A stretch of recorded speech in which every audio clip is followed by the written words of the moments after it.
Oh, man. Yes. All right, I think Curly's still alive, everybody.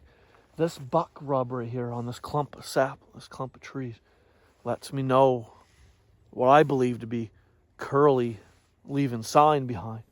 I believe this rub, these trees snapped off and broken and split, are from Curly. He's one of the two bucks I was after this past hunting season. Shorty was the other one. I know Shorty from last year. He was an 8-pointer, fairly wide, short-tined 8-pointer. This year at 3.5 years old, he blossomed into a nice, wide, heavy-racked 9-pointer. He grew a 9th point and grew another 1.5 inches to his tines. But he's got short tines, so I gave him the name Shorty, and he's a real wide buck. He was a 202-pound 9-point buck that I got on Halloween Day with my bow. And he was one of two bucks I was hoping to put my tag on this year in the state of Maine. And that is a rarity. It's extremely rare for a hunter in Maine to kind of hone in and target one, let alone two bucks, and be able to succeed at putting their tag on with those bucks they were really hoping to get. It's a rarity in Maine, in the state of Maine. That doesn't happen often in this state. So that was a huge accomplishment for me. And I've only ever done that one other time in my hunting career in the state of Maine. But Curly was the other hit lister buck. And I believe this to be his sign, let me know he made it through hunting season. I have Curly's sheds from last year, and I hope to get Curly's sheds this year.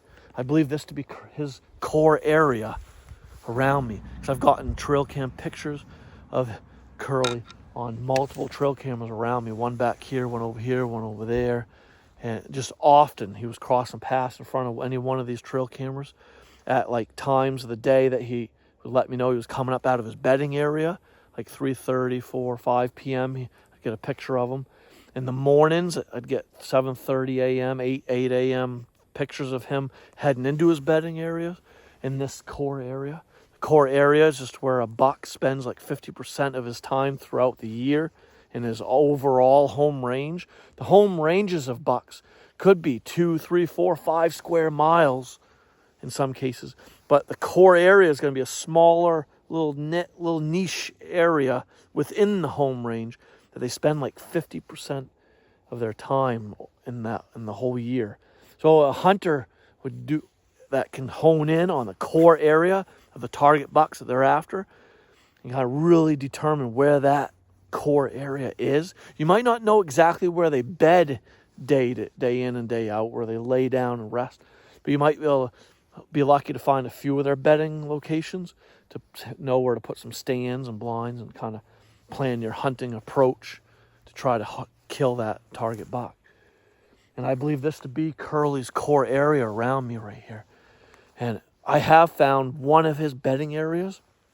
Why I believe this is there was 2 rubs on clumps of trees like this. In that bedding area, there was a spot where a big, large-bodied deer laid, I believe to be Curly. And I've gotten 2 trail cam pictures of Curly coming up out of that edge of that swamp where I found that bedding area, and the 2 rubs that are identical to this right here. I've got 2 trail cam pictures of Curly in the evening, an hour before dark, coming up out of the edge of that swamp, 3 days apart from one another. And then no more pictures of him in the evening at that camera. And there was 2 rubs kind of going hand in hand with each of those trail cam pics I got, and those evening pics of Curly. He bedded there. He got up out of his bed, I believe tore apart a clump of trees like this, and then meandered along the edge of the swamp and come up in front of my camera to get his picture taken about an hour before dark, and then went on to one of my food plots. So I believe that to be one location that he likes to bed and rest up, spend a lot of his time. And the rubs, they look just like this one. The trees split, some broken off in places, and just really identical. And that was Curly's bedding area. That was one location I found where I believe him to have laid up for the day. And he beds. I've gotten pictures of Curly coming out of here behind me on a camera over here several different evenings, like 3:30, pretty early in the evening. So I believe that camera to have been placed really darn close to one of his bedding locations. And then I got a picture of him on a trail camera back here that in the mornings, I believe him heading into his trail cam. So I got trail cam pictures of him back here. I believe of him currently heading into his bedding area out this way to my right. And these are cellular trail cameras. I don't ever have to go to any one of these cameras to pull SD cards, disturb the area, leave human scent. They send the data, the pictures and videos right to my phone. So I was able to set them up in the middle of the summer and just leave them and leave the areas undisturbed and let them just send me the pictures. And this is all like deer haven back here. I don't go out here in this real thick wetland area and disturb it and leave human scent and booger up all the deer and scare them out of the area. I let this be like a deer haven, deer sanctuary back here. I've got a stand set up right here.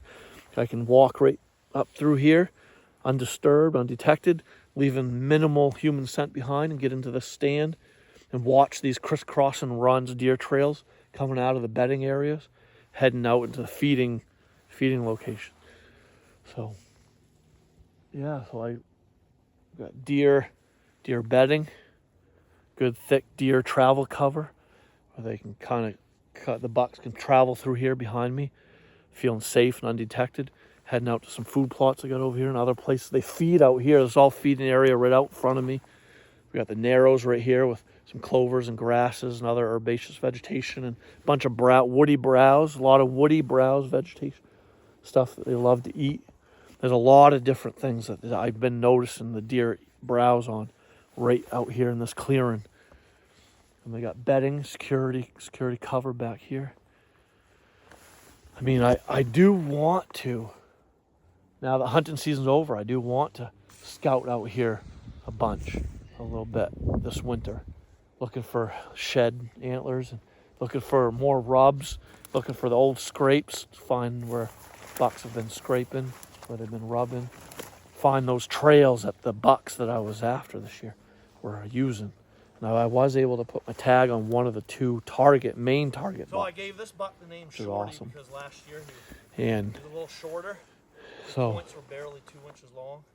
And he might have been 18 inches wide inside. And this year I think he's almost 20 inches wide with a few extra inches on his points. Yeah, I've got, there's a licking branch back here that does and bucks use. This licking branch back behind me is used year round as just a communication post, a place where the does and bucks alike deposit their scent on to kind of just communicate with one another. It's leaving telltale sign for any deer passerby. Let them know that who come by, and it's just a little communication licking branch, just used year round by either sex deer. And that's something I learned from deer and deer hunting and learned from podcasts and other things literature I've read and stuff up on deer, from studies that have been done, research that has been done over the years, that licking branches, many of them are used year round by both does and bucks. But the scraping behavior isn't done year round. The scraping on the ground that the bucks do during the pre-rut leading up to the peak rut, it's done in just a narrow window of time, like a 7 to 10 day window, that scrape behavior. And also research has shown that bucks are extremely patternable in that scraping phase of the pre-rut. And it's done in like middle to late October, leading into like the first week of November. There's a 7 to 10 day window there in the end of October that bow hunters want to kind of hone in on, try to really focus on finding those target bucks that they want, finding the core area, finding those scrapes and hunt the scrapes then, and only hunt them scrapes in that narrow window. Because the buck's going to eventually, it might be a 2-3 day cycle, but they're going to eventually circle around in that pattern that they've kind of formulated to check those scrapes again, to freshen them, deposit their urine, the scent there, see if Susie Q, any of does that might be near an estrus have come by and left there, deposit their scent there. It's just all another communication thing for the deer to kind of help them tell who's near what does are near estrus, and to let does know that Joe Blow was about to come by. The bucks, they're pretty much, there's these scrapes they're leaving, they're depositing near doe core areas, doe bedding areas, and near doe groups. And they're going to have these scrapes in each set up along at each area where there's does living, or does and their yearlings and does from years prior forming a late in a doe group. In those doe core areas, there's going to be scrapes and rubs from those bucks in those general locations, and the bucks are going to cruise from doe group to doe group, going in some sort of circular oval type. They're going to go in some sort of pattern in a 7 to 10 day window at the end of October, and that's when those scrapes are hot. That's a good time to hunt those scrapes. That scraping on the ground is only done at that time of year, but the licking branches, though, on the other hand, a scrape, you want the scrape to have a licking branch overhead. The scrapes to hunt are the ones with the licking branches. That's a mega hot scrape. But licking branches, for the most part, are just branches, overhanging limbs, branches that are on heavily run deer trails, deer paths that are used year-round and all different times of the year by does and bucks, and they will stop to rub and lick and leave deposit scent on these licking branches over these really heavily traveled trails. And one of those licking branches is behind me with a trail camera on it. And that trail camera has gotten pictures and videos of does hitting the licking branch, of bucks hitting that licking branch. Then I've got a mock scrape with mock licking branches that's also equally as hot.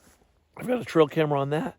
And that mock scrape was put on a heavily used deer trail. And now those are the best locations to put mock licking branches, mock scrapes, is on already existing deer trails that almost every deer on your property, on that land, passes through at one point, one time or another. That's going to make that mock scrape and that mock licking branch real hot.